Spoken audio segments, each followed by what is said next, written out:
എത്ര ഗൗരവമുള്ള, എത്ര ഗുരുതരമായ ആരോപണമാണ് മലയാള സിനിമ നേരിടുന്നത്. വാതിലിൽ മുട്ടുന്നത് പതിവ് ആണ്, അതൊരു പുതുമയല്ല എന്നാണ് കമ്മിറ്റി പറയുന്നത്. വാതിൽ തകരുമോ എന്ന് നടിമാർ ഭയപ്പെട്ടു എന്ന് അവർ മൊഴി നൽകുന്നു. ഓർക്കണം, ഇത് മലയാള സിനിമയിലെ വനിതാ താരങ്ങൾ നേരിടുന്ന പ്രശ്നങ്ങളെപ്പറ്റി പഠിച്ച കമ്മിറ്റി സർക്കാരിന് നൽകിയ റിപ്പോർട്ടിലെ ശുപാർശയ്ക്കൊപ്പം ചേർത്തിരിക്കുന്നതാണ്. പേര് സൂചിപ്പിക്കാതെ ഈ മൊഴി. വാതിലിൽ മുട്ടുന്നത് പതിവാണ്.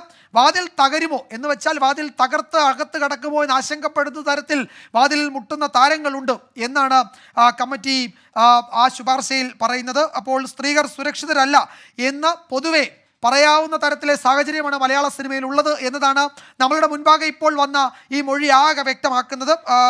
കോടതി ചില പ്രധാനപ്പെട്ട നിർദ്ദേശങ്ങൾ കൂടി ഹേമ കമ്മിറ്റി മുന്നോട്ട് വെക്കുന്നുണ്ട്. അതിൽ ഏറ്റവും പ്രധാനപ്പെട്ടത് ഷൂട്ടിംഗ് സെറ്റുകളിൽ മദ്യവും ലഹരി മരുന്നും കർശനമായി വിലക്കണം എന്നുള്ളതാണ്. കാരണം ഒരു മദ്യ മാഫിയയാണ് ഈ ഷൂട്ടിംഗ് സെറ്റുകളെ നിയന്ത്രിക്കുന്നത്. അതിൽ ഇടനിലക്കാർ ഉണ്ട് എന്നാണ് കമ്മിറ്റിയുടെ കണ്ടെത്തൽ. ഇതിന്റെ പശ്ചാത്തലത്തിൽ, ഇതിന്റെ വെളിച്ചത്തിൽ ഷൂട്ടിംഗ് സെറ്റുകളിൽ മദ്യവും ലഹരി മരുന്നും കർശനമായി വിലക്കണം എന്ന നിർദ്ദേശം കമ്മിറ്റി സർക്കാരിന് മുന്നിൽ വെക്കുന്നു.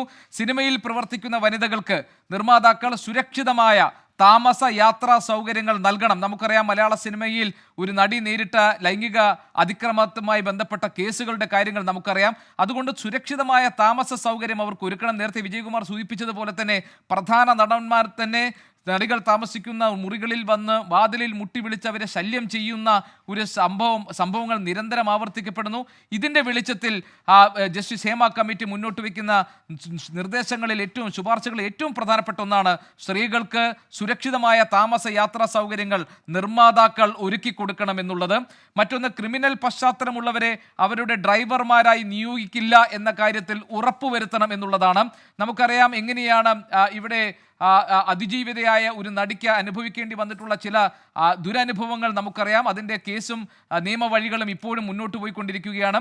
ഈ പശ്ചാത്തലത്തിൽ അവർക്ക് നൽകുന്ന ഡ്രൈവർമാരെ അവർ ക്രിമിനൽ പശ്ചാത്തലമുള്ളവരല്ല എന്ന് ഉറപ്പുവരുത്തേണ്ട ഉത്തരവാദിത്തം കൂടി ഈ പ്രൊഡ്യൂസർമാർക്കുണ്ട്.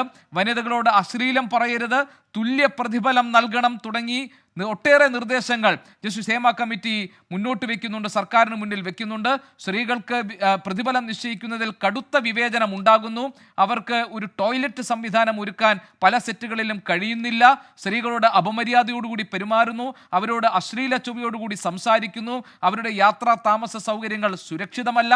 അതിനെല്ലാം പുറമെ കിടക്ക പങ്കിടാൻ അവരെ നിർബന്ധിക്കുന്ന തരത്തിൽ ചില സംവിധായകരും നിർമ്മാതാക്കളും മാത്രമല്ല, മലയാള സിനിമയിലെ ചില പ്രധാന നടന്മാർ പോലും ആ തരത്തിൽ പെരുമാറുന്നു എന്ന് തുടങ്ങി മലയാള സിനിമയിൽ സെറ്റിൽ തിരശ്ശീലയിൽ കുടുംബിനിയായും അമ്മയായും സഹോദരിയായും ഐശ്വര്യവതിയായ സ്ത്രീയായും ഒക്കെ അവതരിപ്പിക്കുന്ന സ്ത്രീകൾ ഈ സെറ്റിന് പുറത്ത് തിരശ്ശീലയ്ക്ക് പിന്നിൽ കൊടിയ പീഡനത്തിനും കൊടിയ വിവേചനത്തിനും അവർ ഇരകളാക്കപ്പെടുന്നു എന്ന ഞെട്ടിക്കുന്ന സത്യമങ്ങളാണ് ജസ്റ്റിസ് ഹേമ കമ്മിറ്റി റിപ്പോർട്ടിലൂടെ പുറത്തു വന്നുകൊണ്ടിരിക്കുന്നത്. മലയാള സിനിമയെ നിയന്ത്രിക്കുന്നതിൽ ഒരു പ്രബല വിഭാഗം ക്രിമിനലുകളാണ് എന്നൊരു വലിയ കണ്ടെത്തൽ കമ്മിറ്റി മുന്നോട്ട് വയ്ക്കുന്നുണ്ട്. വ്യാപകമായ ലൈംഗിക ചൂഷണം മലയാള സിനിമയിൽ നടക്കുന്നു. വഴിവിട്ട കാര്യങ്ങൾ ചെയ്യാൻ നിർബന്ധിക്കുന്നതിൽ വലിയ സംവിധായകരും നിർമ്മാതാക്കളും ഉണ്ട് എന്ന് തന്നെയാണ് റിപ്പോർട്ട് പറയുന്നത്. സഹകരിക്കുന്നവരെ കോപ്പറേറ്റിംഗ് ആർട്ടിസ്റ്റ് എന്ന് വിളിക്കും എന്നാണ് ഈ റിപ്പോർട്ടിൽ പറയുന്നത്. അങ്ങനെ അവരെ വിളിക്കുന്ന ഒരു പേര്, ഒരു ഓമന പേരിട്ട് വിളിക്കാൻ തക്ക നിലയിലേക്ക് അവരുടെ സഹകരണം ഉറപ്പാക്കുക, ആ നിലയ്ക്കൊക്കെയാണ് മലയാള സിനിമയിൽ നടക്കുന്നത്. ഇതാണ് ഈ റിപ്പോർട്ട് മലയാള സിനിമയിലെ ലൈംഗിക ചൂഷണത്തെപ്പറ്റി, മറ്റു ചൂഷണത്തെപ്പറ്റി, ആണധികാര വഴക്കങ്ങളെ പറ്റിയൊക്കെ മുന്നോട്ട് വയ്ക്കുന്നത്. ഈ റിപ്പോർട്ടിലെ കൂടുതൽ വിവരങ്ങൾ പുറത്തു വന്നുകൊണ്ടിരിക്കുകയാണ്. ഷഫീദ് റാവുത്തർ തിരുവനന്തപുരത്ത് നിന്ന് ചേരുന്നുണ്ട്. ഷഫീദ്, ഈ കമ്മിറ്റി കണ്ടെത്തിയിരിക്കുന്ന അങ്ങേയറ്റം ഗൗരവമുള്ള പ്രശ്നങ്ങളാണ്. ഇതൊക്കെ മലയാള സിനിമയിൽ നടക്കുന്നുണ്ടായിരുന്നോ എന്ന് ചോദിച്ചാൽ നമ്മൾ തലയ്ക്ക് കൈ കൊടുത്തിരിക്കാവുന്ന തരത്തിൽ ഇതൊക്കെ സിനിമാ കഥയല്ല, ഇത് മലയാള സിനിമയിലെ വസ്തുതകളാണ്. ഇതാണ് മലയാള സിനിമയുടെ തിരശ്ശീലയ്ക്ക് പുറകിൽ, വെള്ളി വെളിച്ചത്തിന് പിറകിൽ നടക്കുന്നത് എന്നത് വല്ലാതെ ആശങ്കപ്പെടുത്തുന്ന കാര്യമാണ്, അല്ലേ? വിജയകുമാർ, ഈ റിപ്പോർട്ടിന്റെ ഉള്ളടക്കത്തെ, ഹേമ കമ്മിറ്റി റിപ്പോർട്ടിന് 5 വർഷത്തെ സസ്പെൻസുകൾക്ക് ശേഷം ഹേമ കമ്മിറ്റി റിപ്പോർട്ട് വരുമ്പോൾ നമുക്ക് ഒരൊറ്റ വാക്കിൽ ആ റിപ്പോർട്ടിന്റെ ഉള്ളടക്കത്തെ വിവരിക്കാം. ലഹരിയിലും ലൈംഗിക ഉപദ്രവങ്ങളിലും നിറയുന്ന മലയാള സിനിമ എന്നുള്ളത് തന്നെയാണ് ഹേമ കമ്മിറ്റി റിപ്പോർട്ടിൽ അക്കമിട്ട് പറയുന്നത്. ഇതിൽ ചില ആളുകളുടെ മൊഴിയടക്കമുള്ള കാര്യങ്ങൾ ഞെട്ടിക്കുന്നതാണ് എന്നുള്ള കാര്യത്തിൽ ഒരു തർക്കവുമില്ല. പ്രത്യേകിച്ച് കാസ്റ്റിംഗ് കൗച്ച് അടക്കമുള്ള കാര്യങ്ങൾ, ഒരു തലക്കെട്ട് തന്നെ sexual demands for entry into cinema makes it different from other fields. അതായത് മറ്റുള്ള തൊഴിലിടങ്ങളിൽ നിന്നും സിനിമയിൽ ഒരു എൻട്രി ലഭിക്കാൻ, സിനിമയിലേക്ക് വരാൻ സെക്ഷൽ ഡിമാൻഡുകൾക്ക് വഴങ്ങേണ്ടി വരുന്ന സ്ത്രീകളുടെ അവസ്ഥയെക്കുറിച്ച് ഒരു വലിയ പേജ് തന്നെ ഹേമ കമ്മിറ്റി റിപ്പോർട്ടിൽ ഉണ്ട് എന്നുള്ളത് മലയാള സിനിമാ മേഖലയെ സംബന്ധിച്ച് നാണിപ്പിക്കുന്ന കാര്യമാണ്.